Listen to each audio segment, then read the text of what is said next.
My God, I hate drugs.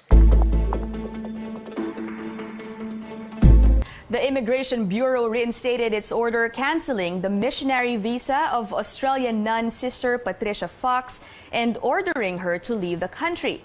But the nun's lawyers say they're not giving up just yet. AC Nichols has more. Australian missionary Sister Patricia Fox may still be allowed to stay in the country. Her legal team believes this may happen as they prepare a petition that will ask the Justice Department to review her case and possibly reverse the Immigration Bureau's decision to revoke her missionary visa. The department has supervision over the Bureau. We will be filing it as soon as we get the copies of the certified true copies of the order denying our motion for reconsideration. Kasi until now, wala pa kaming natatanggap na order from the Bureau of Immigration. The Immigration Bureau denied Fox's appeal to have her missionary visa reinstated and to reverse a 30-day order for her to leave the country. If she stays beyond Friday, May 25th, the Bureau says it will file another case against the nun, this time with a heavy penalty. This one, deportation, once na if nakita na napatunayan na siya ay guilty, so she will be required to exit the country and then she will be blacklisted. Unlike the visa forfeiture, it's just her visa that was forfeited, but there's no blacklisting. Justice Secretary Menardo Guevara, in a text message, tells CNN Philippines his office is prepared to review Fox's case, but he did not comment on the exit order for Fox. In their planned petition for review, Fox's legal team will reiterate that Fox did not participate in any political activity. They are appealing to the Immigration Bureau to give Fox the opportunity to avail of all legal remedies. Only an appeal to the Secretary of Justice can stay the execution of the immigration order. So, yun yung i-exhaust namin lahat ng possible legal remedies. And we are hoping na the BI, the Department of Justice, will follow its own rules and accord due process to Sister Pat.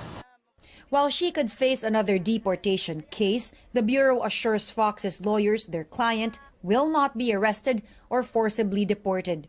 Immigration spokesperson Dana Sandoval adds the Bureau will follow the DOJ's decision. Fox has been working in the country for 27 years, but President Duterte got angry when she joined an anti-government rally in Davao City in April. Duterte admitted he ordered the Immigration Bureau to probe Fox for alleged disorderly conduct. AC Nichols, CNN Philippines. Fugitive Osamis City Councilor Ricardo Ardot Parohinog will face at least 6 criminal cases when he returns to the country. Parohinog was arrested last night in the township of Tungkang, Pingting County in Taiwan. PNP spokesman John Bulalaco said Parohinog was arrested for illegal entry. The PNP will investigate how Parohinog was able to leave the Philippines despite a warrant arrest on him. At of course, we will follow the process of deportation. And dahil may mga violations siyang commit doon sa Taiwan, the reason for his arrest, it will take some time before he will be deported to the Philippines. We do not know how he managed to leave the country. The cases against Parohinog include illegal possession of firearms and explosives and possession of illegal drugs resulting from 2 police raids on his house and that of his siblings. The raid in July last year killed 15 people, including older brother Osamis Mayor Reynaldo Parohinog and 2 other siblings. Several firearms, including anti-tank rockets and rocket-propelled grenades, were also seized from his 2 closed businesses in a raid on April 30 this year. Parohinog also has a pending murder case. Malacanang will not lift martial law in Mindanao anytime soon. Presidential spokesman Harry Roque says martial law will end only when it's no longer needed. This is his response to calls for the lifting of military rule amid allegations of human rights abuses. Wala pong gusto na magkaroon ng martial law beyond the necessity of having martial law. So the palace would like to assure the public that the moment the need for martial law ceases, it will be lifted. But certainly, 1 year after the siege, the time to lift martial law is not yet here.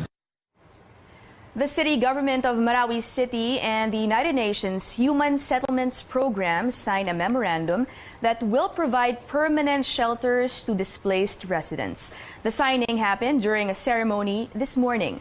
Under the memorandum, there will be construction of 1,500 housing units, 10 infrastructure projects like roads, water and sanitation facilities, and a multi-purpose center, plus livelihood support for 4,000 households. I also thank the people of Japan for providing significant support to the people of Marawi and the government of the Philippines in the amount of 1.1 billion Japanese yen, that's equivalent to $10 million or 500 million pesos, and for trusting UN Habitat to manage the project and the rebuilding process. Task Force Bangon Marawi says San Miguel Foundation also pledged to construct 2,000 permanent housing units for evacuees. It says once the government and project developer Bangon Marawi Consortium come up with a deal, the Swiss Challenge will take place beginning May 30th. And if everything goes well, groundbreaking for rehabilitation may begin June 21st. We appreciate all your online comments on our top story tonight. Keep them coming through our pages at CNN Philippines. We're also live right now on Facebook. Here are today's global headlines. A North Korean official lashes out at the U.S., warning of a nuclear showdown if dialogue fails between Pyongyang and Washington. North Korea's state-run KCNA quoted Foreign Vice Minister Choi Son-hui.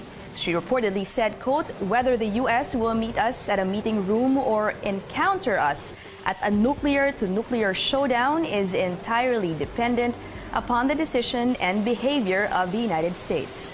Choi was responding to comments by U.S. Vice President Mike Pence. She called him a political dummy for comparing North Korea to Libya. Meantime, the U.S. withdraws an invitation to China to what has been described as the world's largest international maritime warfare exercise. A Pentagon spokesman explains China's behavior is inconsistent with the principles of the Rim of the Pacific exercise. The comment comes after Beijing recently deployed missile systems and landed a Chinese bomber aircraft in the South China Sea.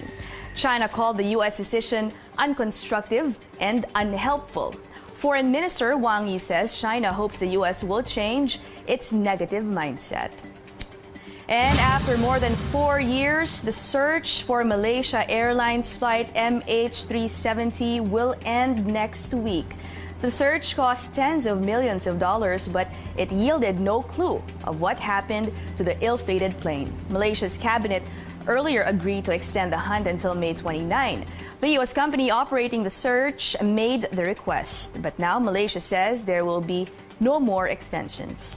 Flight MH370 disappeared in 2014, carrying 239 people from Kuala Lumpur to Beijing. It has become one of the world's biggest aviation mysteries. Senate President Tito Sotto says the bicameral conference committee report establishing the Philippine Identification System, or the National ID System, will be ratified on Monday. The committee approved the bill Tuesday night. The bill integrates the 33 various government-issued IDs into a single official identification system for all citizens. The card would include a unique identification number and the cardholder's picture and basic information. This aims to make government transactions faster and more convenient. Sotto is confident of its security features, which he says would help avoid irregularities in the 2019 election. Once ratified by both houses of Congress, Senator Ping Lacson says the bill goes to Malacanang for the president to sign it into law. He says Congress targets to implement the system by the end of June. Netizens are abuzz over the National ID System bill. Facebook user Mike Garcia welcomes this development, saying it's about time Filipinos get a national ID. This netizen, however, suggests the formation of a strong citizen watchdog to protect Filipinos from what he says are potential abuses this system could bring. For Ken de la Cruz, he simply says the sooner it gets implemented, the better. But this netizen, however, thinks that before implementing a national ID system, authorities should first go after those who continue to make fake IDs in Manila. He says despite the new ID security features, he says, quote, mas magaling mag-fake ang mga sindikato. What are your thoughts? Join the conversation by visiting our website at cnnphilippines.com or by following us on social media at CNN Philippines. We'd love to hear from you. Time to save up for the rock spectacle of 2018. Ticket prices for the Guns N' Roses Manila concert are now out. Fans will have to shell out over 15,000 pesos to get the best spots in the house. Prices for lower box tickets, meanwhile, range from over 5,000 to more than 13,000 pesos. Price is a bit over the budget. Well, you can still feed your appetite for destruction. The cheapest tickets are priced at only 840 pesos. All prices include ticket service charges. Tickets will go on sale on June 9th. The iconic rock band will perform at the Philippine Arena on November 11th. Among Guns N' Roses' greatest hits, Welcome to the Jungle, Sweet Child of Mine, November Rain, and Paradise City.